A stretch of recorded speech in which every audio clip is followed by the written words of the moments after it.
অর্থ হবে তোমরা ঐক্যবদ্ধ হয়ে আল্লাহর রশিকে শক্ত করে আঁকড়ে ধরো, পরস্পর বিচ্ছিন্ন হও না। তাহলে অর্থ হবে তোমরা ঐক্যবদ্ধ হয়ে কোরআন আঁকড়ে ধরো, এই কোরআন থেকে বিচ্ছিন্ন হও না। কার থেকে? কোরআন থেকে। আর আমরা ওইটা দলের সাথে সেট করেছি। তো কিয়ামতের পূর্বে যতগুলো ফিতনা ঘটবে তার মধ্যে একটা ভয়ঙ্কর ফিতনা হলো দলাদলির ফিতনা। মানুষ দলাদলি করবে, যে যে দল করে সে সেই দলকেই উত্তম মনে করবে। ইরবাজ ইবনে সারিয়া রাদিয়াল্লাহু আনহু তিনি বলেন, ওয়াদানা রাসূলুল্লাহ সাল্লাল্লাহু আলাইহি ওয়াসাল্লাম মাওঈদাতান ওয়াজিলাত মিনহাল কুলুব ওয়া যারাফাত মিনহাল উয়ুন ফাকুলনা ইয়া রাসূলুল্লাহ কান্নাহা মাওঈদাতু মুআদ্দিন ফাআউসিনা। আল্লাহ নবী সাল্লাল্লাহু আলাইহি সাল্লামের সাহাবী ইরবাজ বিন সারিয়া রাদিয়াল্লাহু আনহু তিনি বলেন যে একদিন আল্লাহর নবী আমাদের মধ্যে বের হয়ে আসলেন, এরপরে তিনি এমন আলোচনা করলেন, আলোচনা করার কারণে আমরা ভয় পেয়ে গেলাম আর আমাদের চোখ দিয়ে পানি পড়তে লাগলো। আমরা ভয় পেয়ে গেলাম, আমাদের চোখ দিয়ে পানি পড়তে লাগলো, আমাদের অন্তর বিগলিত হয়ে গেল, আমাদের অন্তর বিগলিত হয়ে গেল, আমাদের চোখ দিয়ে পানি পড়তে লাগলো। এত তিনি কথা বললেন। তো এই হাদিস দ্বারা আমাদের দেশের এক শ্রেণীর লোকেরা বলে যে এই তো সুরের দলিল। কিসের দলিল? সুরের দলিল। কেন? ওই যে আল্লাহর নবী এমন ভাষণ দিলেন তাদের শ্রোতাদের অন্তর ভয় পেয়ে গেল, বিগলিত হলো, চক্ষু দিয়ে পানি পড়লো। এই জন্য আমি বলি হাদিস নিজের মতো বোঝার চেষ্টা করিয়েন না। হাদিসকে হাদিসের ভাষায় বোঝেন, সালাফদের নীতিতে বোঝেন। সালাফরা বলতেন এই হাদিস ইঙ্গিত দেয় যে আল্লাহর নবী আর বেশি দিন বাঁচবে না। বলেন তো এই হাদিস কি ইঙ্গিত দেয়? আল্লাহর নবী আর বেশি দিন বাঁচবেন না। কোন সাহাবী যদি শোনে আল্লাহর নবী আর বেশি দিন বাঁচবেন না, কাঁদবেন না হাসবেন? কেন? পরের কথাই ওই সাহাবীদের প্রশ্নই তার জবাব। আল্লাহর নবী জি মনে হচ্ছে এটা শেষ উপদেশ, আপনি হয় আর বেশি দিন বাঁচবেন না, এটা মনে হয় শেষ উপদেশ, তাহলে আমাদের নসিহত করেন, তাহলে আমাদের ওসিয়ত করেন। তখন মুহাম্মদ সাল্লাল্লাহু আলাইহি সাল্লাম বললেন, ও সিকুম বিতাকওয়াল্লাহ, আমি তোমাদেরকে আল্লাহকে ভয় করার উপদেশ দিচ্ছি। কাকে ভয় করার উপদেশ? আল্লাহকে। কেন এই কথা বললেন? তিনি তো অন্য কথা বলতে পারতেন, তিনি অন্য কথা বলতে পারতেন, অন্য আমলের কথা বলতে পারতেন, কিন্তু তিনি তা না করে আল্লাহকে ভয় করার কথা বললেন। কারণ জানে একটা মানুষ যদি আল্লাহকে ভয় করে তাহলে তার দ্বারা জুলুম হতে পারে না, সে সুদ খেতে পারে না, সে ঘুষ খেতে পারে না, সে নিষেধাজ্ঞ দ্রব্য পান করতে পারে না, আরো যত পাপ আছে এগুলো করতে পারে না। কেন? সে আল্লাহকে ভয় করে। তাই আল্লাহর নবী বললেন আল্লাহকে ভয় করো।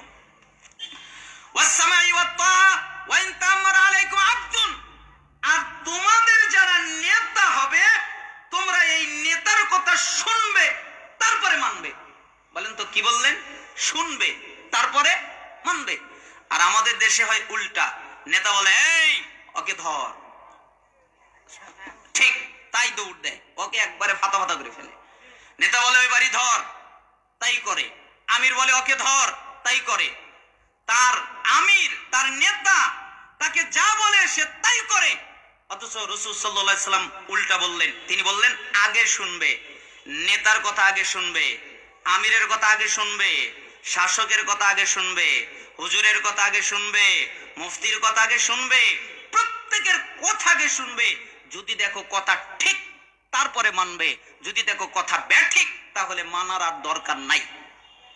কথা ঠিক থাকলে মানবে, এজন্য আগে কথা শুনবে তারপরে মানতে হবে। যদি তোমাদের একজন কৃতদাস নেতৃত্ব দেয় তাও তার কথা শুনে মানতে হবে। আর শুনে রাখো, তোমরা যারা আমার পরে জীবিত থাকবে, আমার পরে বেঁচে থাকবে, আমি আর বেশি দিন বাঁচবো না, আমি তোমাদের মধ্য থেকে চলে যাব, আমি বিদায় নিব।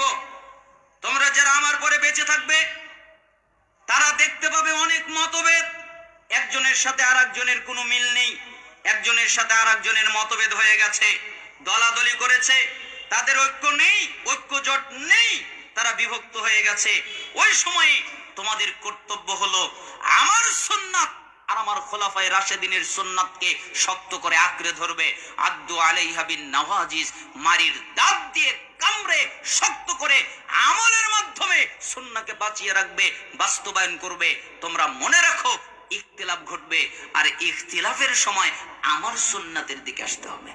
কার সুন্নাতের দিকে? রাসূলের। যখন দেখবেন এই হুজুর এক কথা বলে,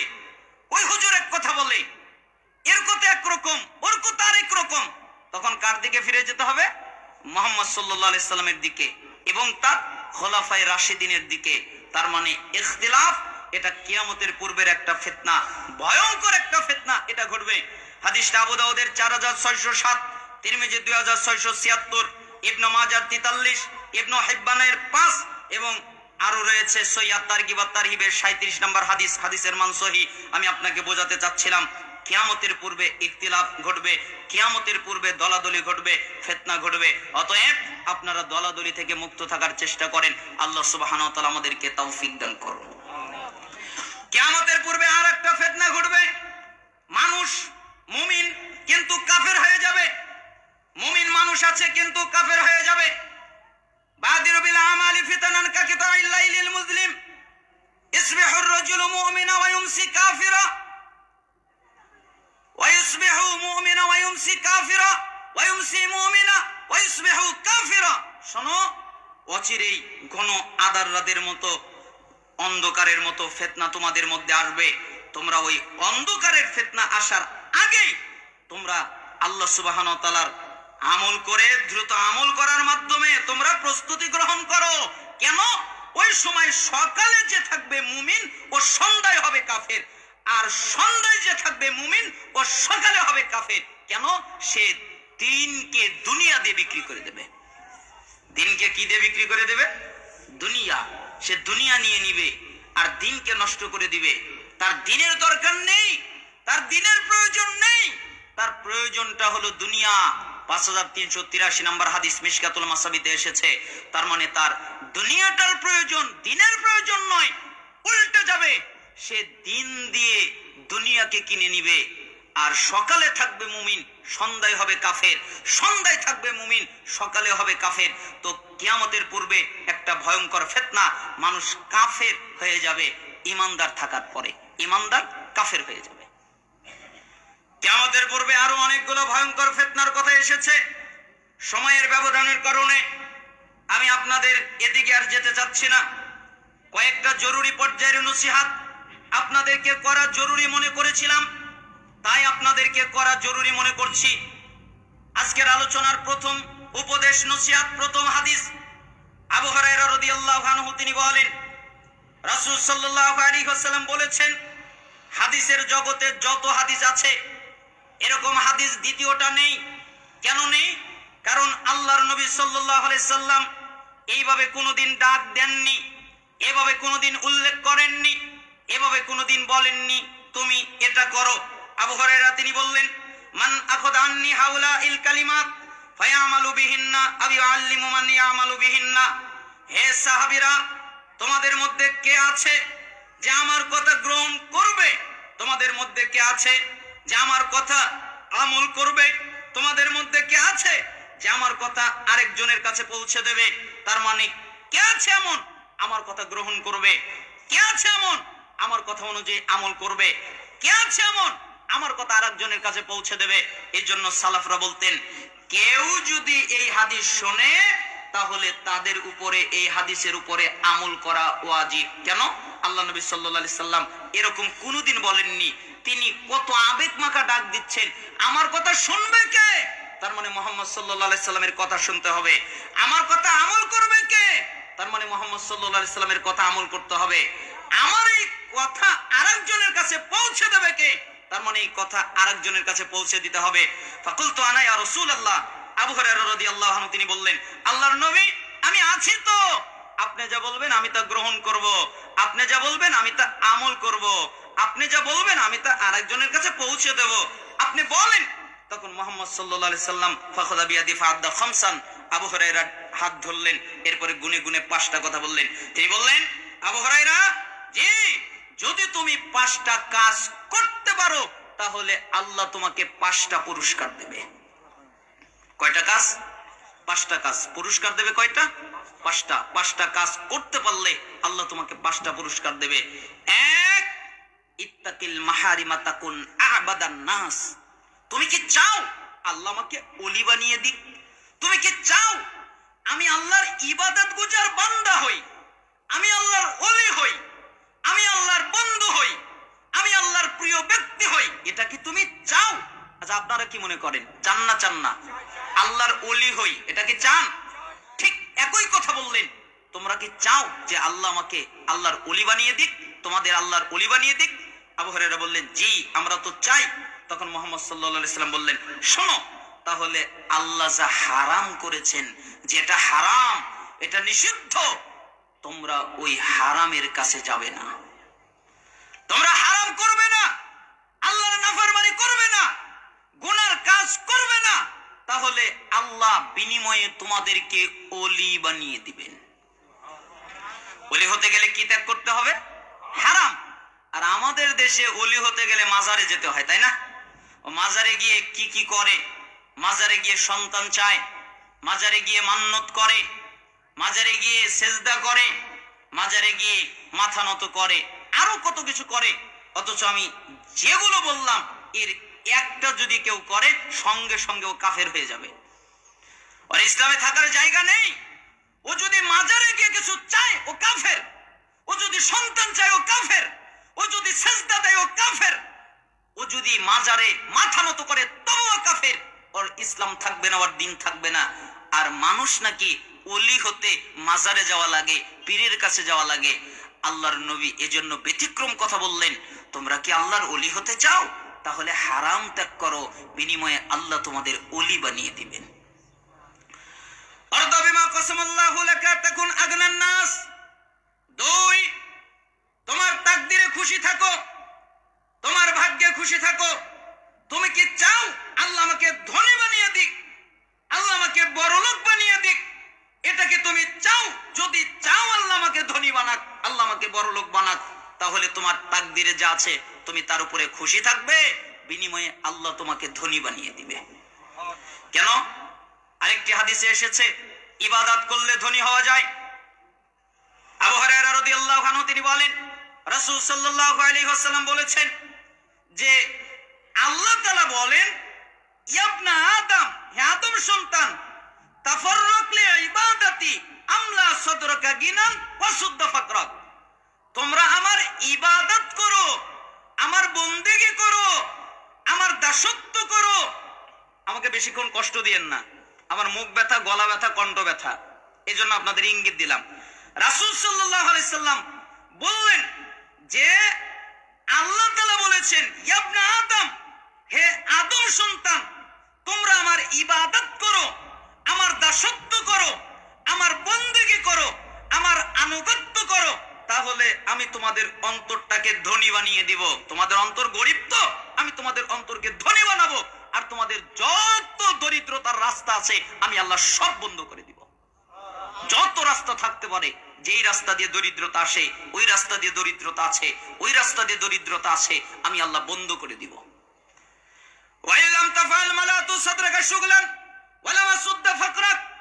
আর যদি আমার ইবাদত না করো, আমার দাসত্ব না করো, আমার বন্দেগী না করো, তাহলে আমি তোমাদের অন্তরে পেরেশানি দিয়ে যুক্ত করে দিব। কত পেরেশানি নিতে পারো নেও, কত অস্থিরতা নিতে পারো নেও, আমি খালি পেরেশানি দিব, আমি খালি অস্থিরতা দিব। তোমাদের অন্তরে কোনো শান্তি দিব না, খালি পেরেশানি দিব আর অস্থিরতা দিব। আর যত তোমাদের দরিদ্রতার দরজা আছে আমি আল্লাহ সবগুলো খুলে দিব। খালি দরিদ্রই হবে, আমি দরিদ্রতার দরজা বন্ধ করব না, দরিদ্রতার দরজা খুলে দেব। কেন? আমার ইবাদত করনি তাই। আমার বাস্তব জীবনের একটা কাহিনী মাঝে মধ্যে বলি। আপনাদের এলাকায় এসেছি, হয়তো অনেকে জানেন, আবার বলছি। এই হাদিসটা আমার জীবনের সাথে ফিট করা। এই হাদিস আমি যেদিন পড়েছি ওই দিন আমার ভাগ্য পরিবর্তন হয়ে গেছে। কিভাবে? এটাও আমার ভাগ্যে লেখা ছিল যে আমি চাকরি করতাম, হানাফি থেকে সৈয়াকেদায় আসলাম, তা আমাকে কেউ চাকরি দেয় না। আমি যেখানে চাকরি নিতে যাই আমাকে বলে, তুমি তো কেবল আকীদা গ্রহণ করলে, তাই না? জি। তো তোমার তো আকীদা এখনো পরিষ্কার ক্লিয়ার হয় নাই, তোমাকে চাকরি দেওয়া যাবে না। এজন্য বড় বড় প্রতিষ্ঠান আর হয় না। আর হানাফিরা তো দিবেই না, ওরা তো ধরে আরো পিটবে, তাই না? যে আমাদের আকীদা তুই ত্যাগ করে আবার আমাদের কাছে চাকরি করবি। তো কি করা যায়? কোনো পরিস্থিতি নেই, অবস্থা এত জটিল কঠিন। একটা যুবক ভাই আমাকে একটা মসজিদে নিয়ে গেল। এরপরে আমি ওই মসজিদে খুতবা দিলাম। তো তাদের পছন্দ হলো, ওই 4-5 জন, এরকম 5-6-7 জন হবে খুতবায় জুমার দিন। আমি তাদের মধ্যে খুতবা দিলাম, তাদের পছন্দ হলো। তো আমাকে বললো, আচ্ছা ঠিক আছে, আপনাকে চাকরি দিব, কিন্তু আমরা তো বেশি বেতন দিতে পারবো না, আমরা সহিহ আকীদার নতুন মানুষ, মসজিদটা সহিহ আকীদার নতুন হয়েছে, নতুন আহলে হাদিস আমরা হইছি, তা আমাদের তো অত টাকা পয়সা নেই, আপনাকে 3000 টাকা বেতন দিব, আপনি কি থাকবেন? তখন আমি বললাম, আচ্ছা ঠিক আছে, থাকবো। 3000 টাকার বেতনে কিছু হয় না, না স্ত্রীর মুখের চাহিদা পূরণ করতে পারি, না সন্তানদের মুখের চাহিদা পূরণ করতে পারি, কোনোটাই হয় না। আমরা একবেলা খাই, আর একবেলা না খেয়ে থাকি, এরকম অবস্থা ঘটে যায়। কিন্তু যেদিন এই হাদিসটা বললাম, ওই দিন আমাদের জীবনটা পাল্টে গেল, ওই দিন আমাদের জীবনটা পরিবর্তন হয়ে গেল। যেখানে আল্লাহ তাআলা বলছেন, ইবাদত করলে আল্লাহ সুবহানাহু ওয়া তাআলা রুজি বাড়িয়ে দিবেন, ইবাদত করলে আল্লাহ সুবহানাহু ওয়া তাআলা অবশ্যই তাকে ধনী বানিয়ে দিবেন। একদিন আমার বাচ্চা অনেক কান্নাকাটি করছিল, দুধ নেই। আমি এই হাদিসটা পড়লাম, পরের দিন সকালবেলা মসজিদে গেলাম, বাচ্চা কান্না করছে ঘরে, 2 রাকাত সালাত আদায় করলাম, আল্লাহকে বললাম, আল্লাহ আমার 200 টাকার প্রয়োজন। এরপরে বাইরে আসলাম, একটা লোক আসলো, আমি তাকে কোনোদিন দেখিনি, এত সুন্দর চেহারাওয়ালা, আমাকে সালাম করলো, মুসাফা করলো, চলে গেল। আমি যখন হাতটা খুললাম, তখন দেখি 100 টাকার 2টা নোট। আমি তার কাছে 200 টাকা চেয়েছিলাম আল্লাহর কাছে, কার মাধ্যমে যেন আমার হাতে আল্লাহ 200 টাকায় পৌঁছিয়ে দিয়েছে। আমি ওই টাকা নিয়ে গেলাম, দুধ কিনলাম, এরপরে বললাম, তো ইবাদত করা তো প্রয়োজন। ওই দিন বিকেল বেলা সভাপতি, ক্যাশিয়ার, সেক্রেটারি আমার কাছে আসলেন। এরপরে আমাকে বললেন, তোমার তো কষ্ট হচ্ছে, তা তো আমরা বুঝতে পারি, আচ্ছা যাও, আগামী মাস থেকে না, এই মাস থেকে তোমার বেতন 10,000। বলেন তো কয় হাজার? 10,000। এক লাফে 7,000 বেড়ে গেছে। এই হাদিস আমার জীবন পাল্টে দিয়েছে, ওয়াল্লাহি আল্লাহর কসম। এই হাদিস যেদিন পড়েছি, এই হাদিস অনুযায়ী যেদিন থেকে আমল যতটুকু বেড়েছি করেছি, ওই দিন থেকে আজ পর্যন্ত অভাব দেখি নাই। যে অভাব কি, ওটা এখন আর বুঝতে পারি না, ওটা আর অনুধাবন হয় না যে অভাব কি। ঠিক আপনিও যদি আল্লাহর ইবাদত করেন, আল্লাহর দাসত্ব করেন, আল্লাহর বন্দেগী করেন, তাহলে আল্লাহ আপনাকে ধনী বানাবেন, আপনার অস্থিরতা দূর করবেন। আর যদি তা না করেন, আল্লাহ আপনার অস্থিরতা বাড়াবেন, আর বিনিময়ে আল্লাহ সুবহানাহু ওয়া তাআলা কখনো আপনার দরিদ্রতা দূর করবে না। এজন্য আল্লাহ নবী সাল্লাল্লাহু আলাইহি ওয়াসাল্লাম বললেন, তুমি কি ধনী হতে চাও? তাহলে তোমার তাকদীরে যা আছে তার উপরে খুশি থাকো, বিনিময়ে আল্লাহ তোমাকে ধনী বানিয়ে দিবেন। ওয়া আহসিন ইলা জারিকা তাকুন মুমিনা। 3, তোমরা কি প্রকৃত মুমিন হতে চাও? যে আল্লাহ আমাকে মুমিন বানিয়ে দিক, প্রকৃত মুমিন হতে চাও, এটা কি চাও নাকি? তাহলে শোনো, তোমরা যদি প্রকৃত মুমিন হতে চাও, তাহলে তোমার প্রতিবেশীর সাথে ভালো আচরণ করো। তোমার প্রতিবেশী হিন্দু হতে পারে, তোমার প্রতিবেশী খ্রিস্টান হতে পারে, তোমার প্রতিবেশী ইহুদি হতে পারে, তোমার প্রতিবেশী নাসারা হতে পারে, তোমার প্রতিবেশী বৌদ্ধ হতে পারে, যে কেউ হতে পারে, তাতে কোনো অসুবিধা নেই, তাতে কোনো সমস্যা নেই। কিন্তু তুমি তোমার প্রতিবেশীর সাথে ভালো আচরণ করবে, উত্তম আচরণ করবে। তুমি যদি তা না করো, তুমি মুমিন হতে পারবে না। আর যদি উত্তম আচরণ করো, বিনিময়ে তুমি মুমিন হয়ে যাবে। তো মুমিন হতে চাইলে তোমার প্রতিবেশীর সাথে ভালো আচরণ করো। আমরা করি? মনে হয়